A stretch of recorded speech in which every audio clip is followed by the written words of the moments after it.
Biografía del Dr. David Martin Lloyd-Jones. David Martin Lloyd-Jones nació casi a punto de concluir el siglo XIX, el 20 de diciembre de 1899, en la ciudad de Cardiff, al sur de Gales, 7 años después de la muerte de Spurgeon y 2 días antes de la muerte de Moody.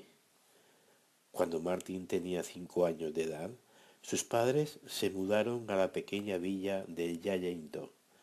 Esta villa había sido testigo de grandes avivamientos en el pasado reciente entre los metodistas calvinistas. Pero en los días de Lloyd-Jones, la iglesia había caído en un estado de sopor espiritual, hablando acerca del pastor de la iglesia a la que ellos asistían como familia. Lloyd-Jones dijo una vez que era un hombre moral y legalista. Yo no recuerdo que alguna vez haya predicado el Evangelio y ninguno de nosotros tenía una idea de lo que era el Evangelio.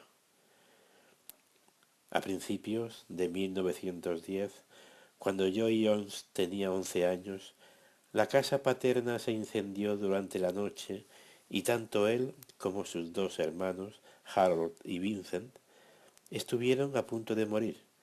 En ese incidente, la mayor parte de los bienes familiares se perdieron y Henry Lloyd-Jones, el padre de Martin, cayó en bancarrota. Esto cargó profundamente el corazón de Lloyd-Jones, convirtiéndolo en un joven muy serio y determinado a tener éxito en su vida profesional. Él mismo diría más adelante que nunca tuvo una adolescencia. Tratando de encontrar alguna forma de sustento, Henry Lloyd-Jones se mudó a Canadá con la esperanza de llevarse luego a su familia, pero al no encontrar trabajo, decidió regresar, solo que en vez de dirigirse a Gales, se fue a la ciudad de Londres. Martin fue enviado entonces a reunirse con su padre el verano de 1914 para servirle de ayuda. Este fue un tiempo muy difícil para ellos. La situación económica era tan apremiante que Lloyd-Jones describe esta época de su vida como llena de desaliento y depresión. Teníamos incontables desilusiones, dice él, mi padre y yo, para ahorrar dinero, caminábamos y caminábamos y caminábamos. Finalmente, el padre pudo hacerse de un negocio y la familia volvió a estar junta una vez más.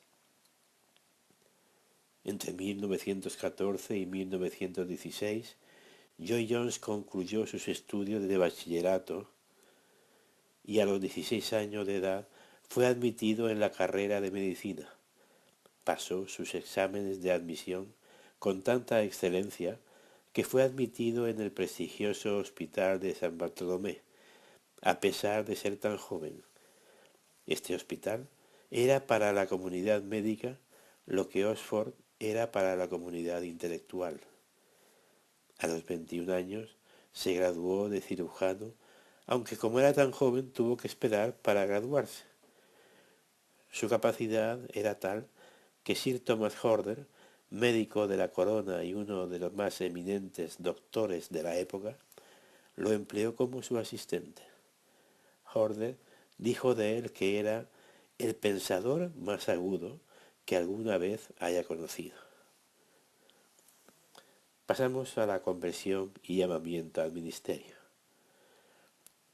En lo tocante a su vida espiritual, tanto Martin como sus dos hermanos habían profesado la fe en la iglesia metodista calvinista de Yallington, antes de mudarse a Londres en 1914.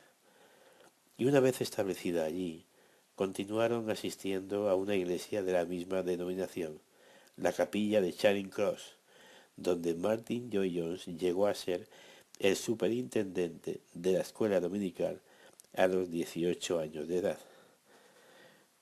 Sin embargo, al cumplir los 20, Lloyd-Jones se dio cuenta que realmente no era cristiano.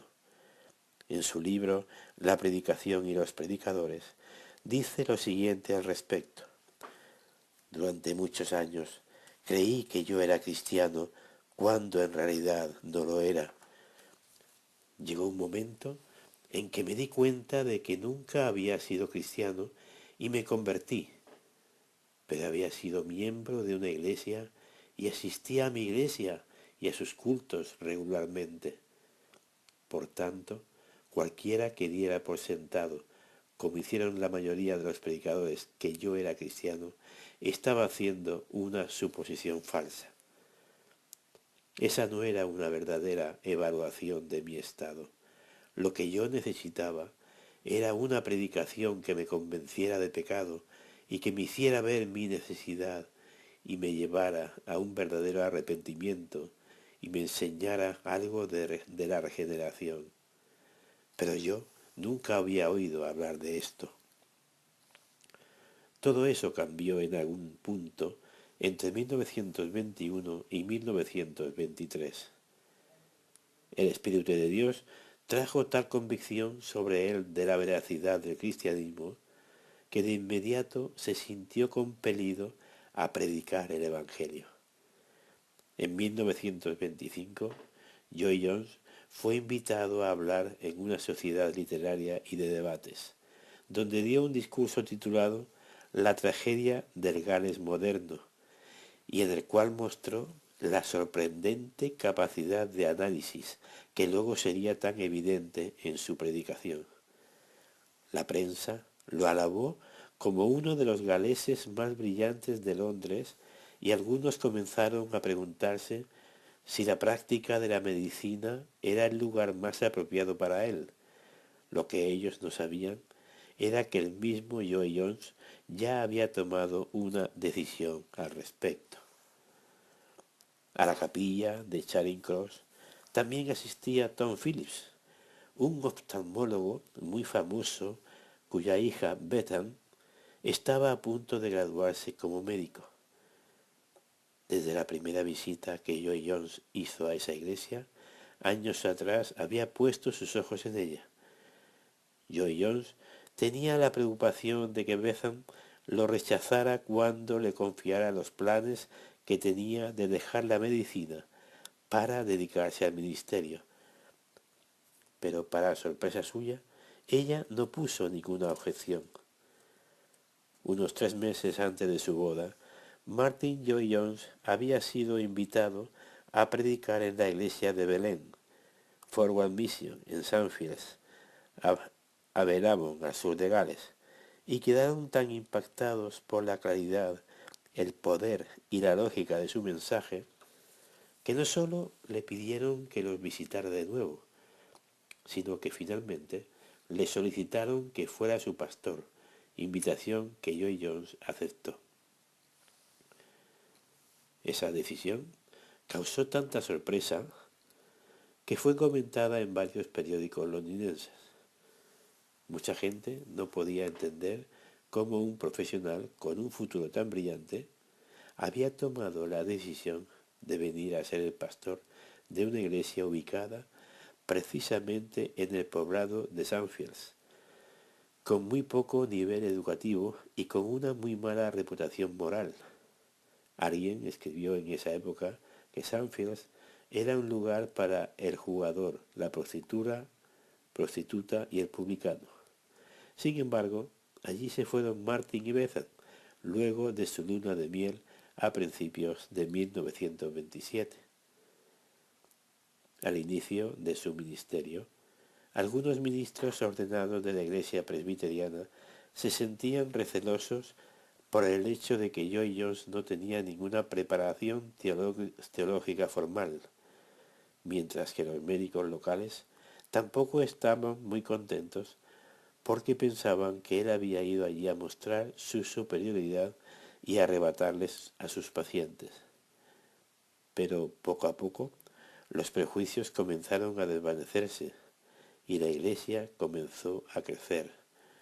Hombres y mujeres reconocidos por su impiedad eran convertidos por el poder del Espíritu de Dios, mientras Lloyd Jones se dedicaba a predicar expositivamente la palabra de Dios versículo por versículo.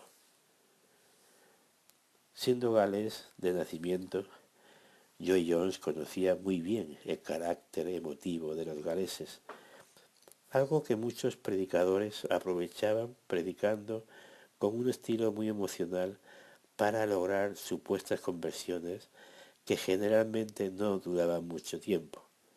Pero a diferencia de ellos, Joy Jones no comenzaba con las emociones de sus oyentes, que son fácilmente manipulables, sino con sus cabezas. Él sabía que si quería ver verdaderos frutos de conversión, la mente debía ser alcanzada primero. Nunca contaba chistes desde el púlpito, ni utilizaba anécdotas personales, sino que basaba sus sermones en exponer exclusivamente lo que enseñaban los textos bíblicos que exponía.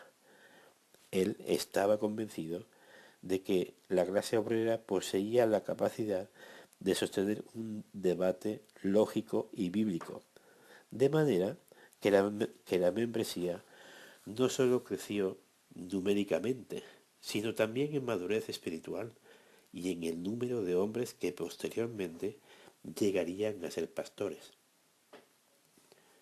Durante los 11 años que duró su ministerio en Aberabón, la Iglesia experimentó un crecimiento sorprendente, sobre todo entre los años 1930 y 1931. De igual manera, Joy Jones era cada vez más solicitado como predicador, no solo en el Reino Unido, sino también en los EUA y Canadá, y muchos comenzaron a ver en un modelo de predicación. Atendiendo a una de esas invitaciones, en diciembre de 1935, Joy Jones predicó en el Albert Hall en Londres y durante su mensaje enfocó los problemas bíblicos que él veía en muchas de las técnicas que se usaban para el evangelismo en aquellos días. ¿Pueden muchos de los métodos de evangelismo que se introdujeron hace unos 40 o 50 años realmente justificarse por la palabra de Dios? Cuando leo sobre la obra de los grandes evangelistas en la Biblia, veo que ellos no estaban primeramente preocupados por los resultados. Ellos se ocupaban en proclamar la palabra de Dios, la palabra de verdad. Ellos dejaron el crecimiento al Señor. Ellos estaban interesados, sobre todo, en que las personas fuesen puestas cara a cara con la propia verdad.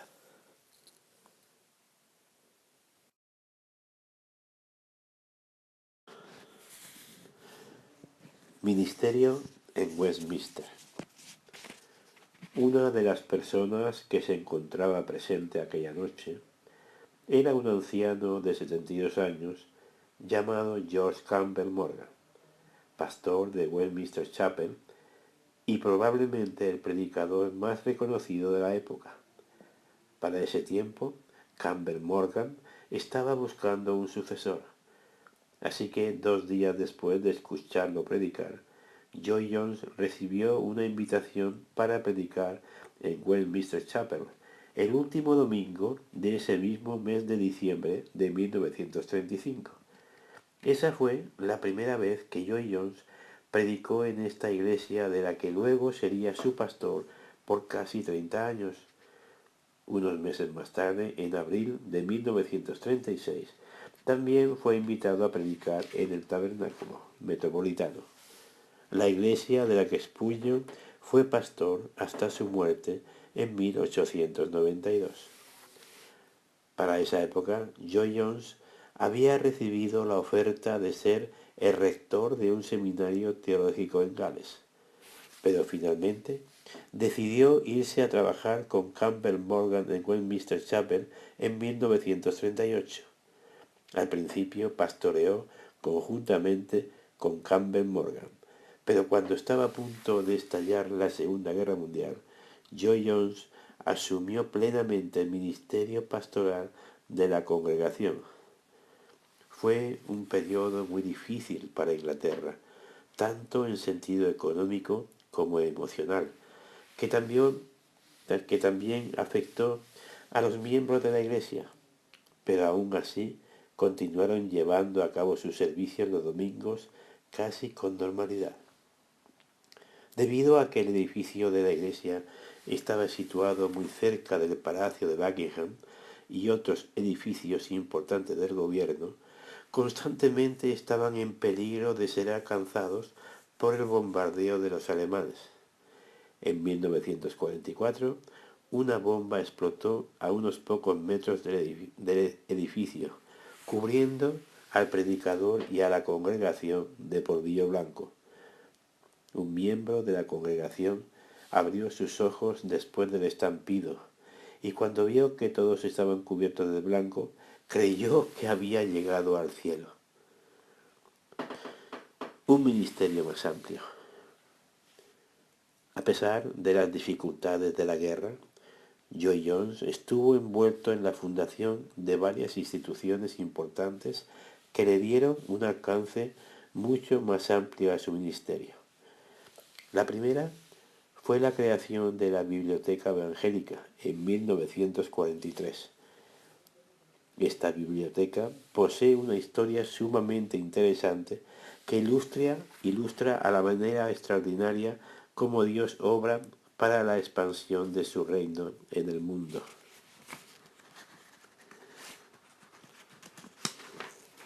En 1903, un hombre llamado Geoffrey Williams conoció al Señor en una iglesia bautista en la que el pastor citaba frecuentemente El progreso del peregrino y otros libros de autores puritanos que no se habían vuelto a reimprimir por más de 200 años.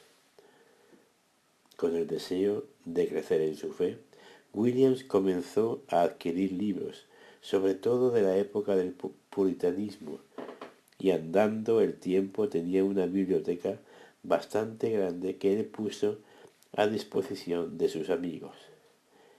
El número de personas interesadas se fue incrementando, así como el número de libros, de tal manera que para 1928 la biblioteca de Williams poseía unos 20.000 ejemplares.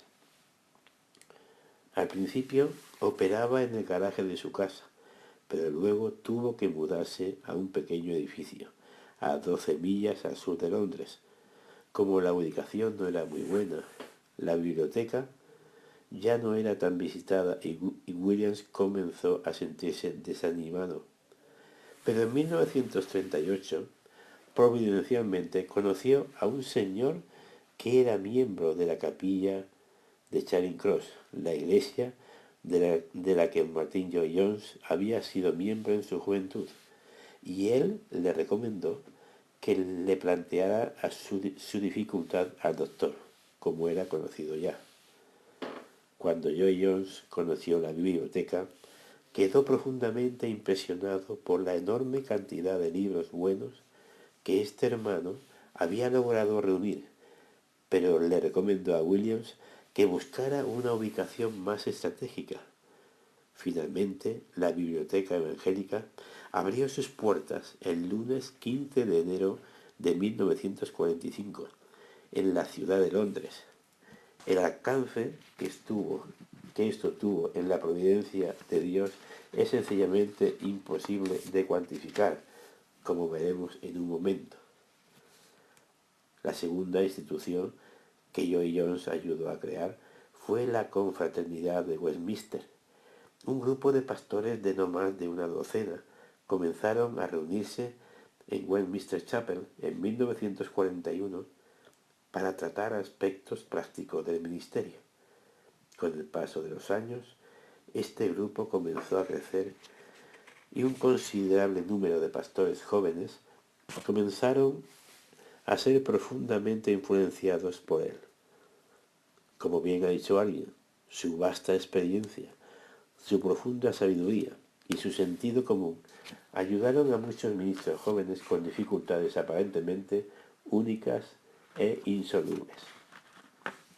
También al inicio de la guerra, Lloyd-Jones asumió la presidencia de la Confraternidad Interuniversitaria, IVF por sus siglas en inglés, otra institución que tuvo una profunda influencia dentro y fuera de Inglaterra, para promoverse la sana teología y un renovado interés en la literatura puritana en una nueva generación de creyentes evangélicos. Fue bajo la cobertura de IVF que en diciembre de 1950 comenzó la conferencia puritana en la que Lloyd Jones estaría involucrado en los próximos 19 años, conjuntamente con el doctor J. E. Packer, que para ese tiempo tenía 24 años de edad. Packer estuvo asistiendo regularmente a Westminster Chapel cada domingo entre los años 1948 y 1949. Según Packer, él nunca había escuchado una predicación como esa. Venía como la fuerza de un choque eléctrico, trayendo sobre él un sentido de la presencia de Dios como ningún otro nombre que él hubiera conocido. En este punto de nuestra historia, debo introducir otra institución que Martyn Lloyd-Jones ayudó a fundar y cuyo alcance solo conoceremos en el cielo. Un grupo de jóvenes estudiantes de la Universidad de Durham, en Inglaterra, comenzaron a ser influenciados por la literatura puritana a principios de 1950, así como por los escritos de Jonathan Edwards. Entre estos estudiantes se encontraba Ian Murray, a quien le preocupaba el desconocimiento general de los puritanos y los reformadores ingleses. Así que decidieron publicar una pequeña revista a la que llamaron Estandarte de la Verdad, basados en el Salmo 60, versículo 4, que dice: «Has dado a los que te temen bandera, que hacen por causa de la verdad». El primer número fue publicado en septiembre de 1955. Cuando Lloyd-Jones supo de este esfuerzo, contribuyó personalmente con 100 libras para su publicación, una cantidad considerable en aquellos días, a la vez que pidió a los diáconos de Westminster Chapel que proveyeran la mitad de la suma necesaria para la impresión del segundo ejemplar.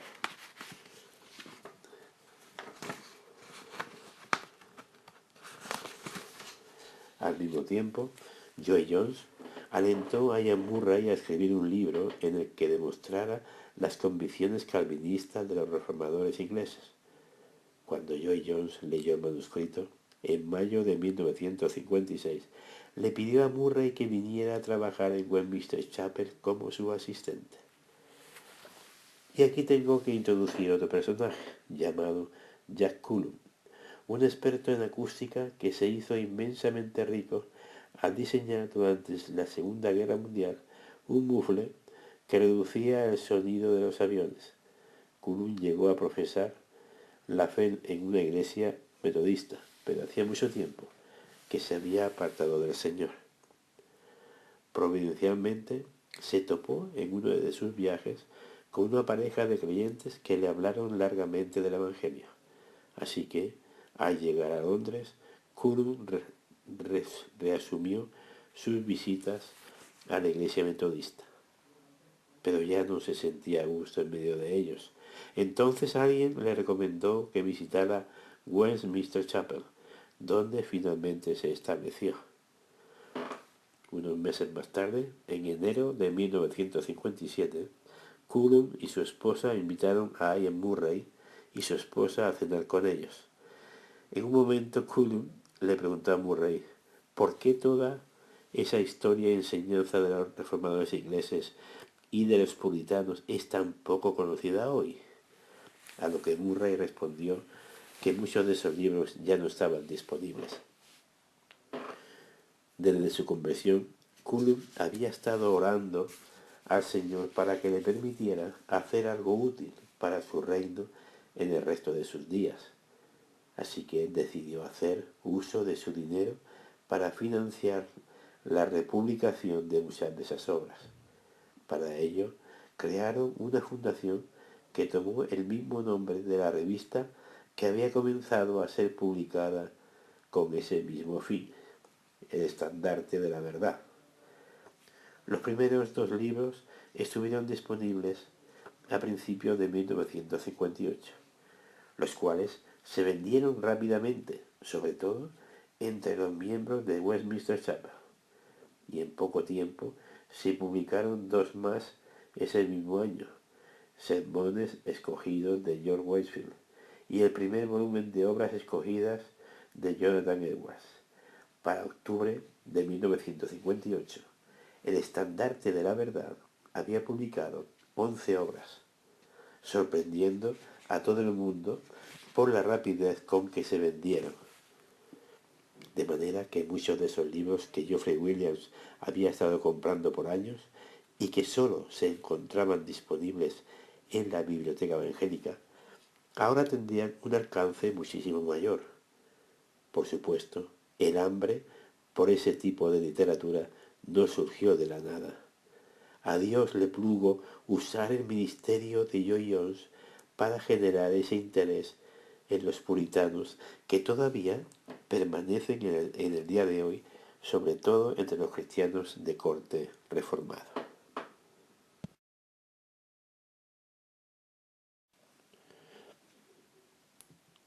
Enfermedad y retiro.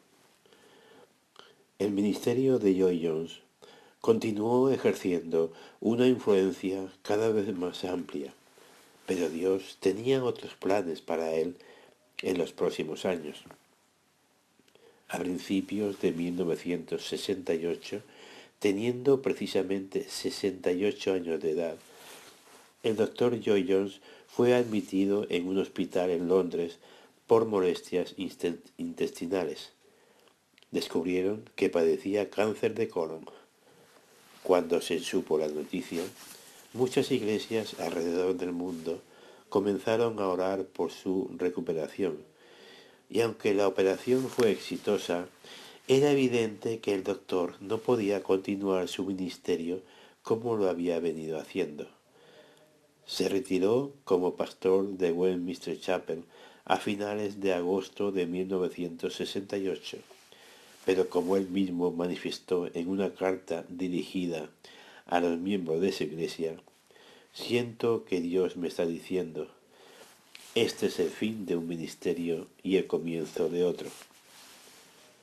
A partir de ese momento, el doctor se dedicó a la edición de muchos de sus sermones que luego fueron publicados, dar conferencias en diferentes lugares y continuar aconsejando a la enorme cantidad de personas, sobre todo de ministros del Evangelio, que buscaban su ayuda. Una nota interesante es que en ese mismo año de 1968, un joven universitario llamado John Piper había escuchado a alguien decir que los dos volúmenes del Sermón del Monte de Martyn Lloyd-Jones era la cosa más grande que alguna vez haya leído. Así que compró y leyó esos dos volúmenes en el verano. Y dice Piper que el impacto que produjeron en él fueron inolvidables. En mayo de 1979 comenzó a sentirse enfermo. Él pensaba que era una infección viral, pero era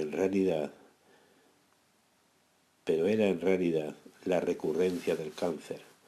Predicó por última vez el 8 de junio de 1980 en una iglesia bautista. A partir de entonces, su salud se fue deteriorando cada vez más hasta que prácticamente ya no podía levantarse. A finales de febrero de 1981, teniendo todavía toda su lucidez, escribió una nota a su familia en la que decía: no oren por sanidad, no traten de retenerme de la gloria.